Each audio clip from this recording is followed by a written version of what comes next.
سوچتے ہوں گے کہ پاکستانی ایکٹر کتنا پیسہ کہاں سے لاتے ہیں، یہ اتنے عیاشیاں کرتے ہیں، لیکن ایسا ہرگز نہیں ہے، کیونکہ یہ سال میں 5 10 ڈرامے کر لیتے ہیں۔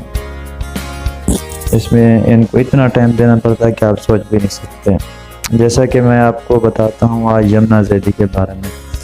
یمنا زیدی کون ہے، کہاں پیدا ہوئی، کیا کام کرتی ہے، جب سے یہ اس نے انڈسٹری میں قدم رکھا ہے آج تک کتنے ایوارڈ لے چکی ہے، کتنے ڈرامے کر چکی ہے۔ یمنا زیدی کی پیدائش پاکستان کراچی میں ہوئی 30 جولائی 1999 کو۔ اس نے اپنا کریئر اردو ٹیلی ویژن انڈسٹری میں ایک سرکردہ ٹیلی ویژن اداکارہ کے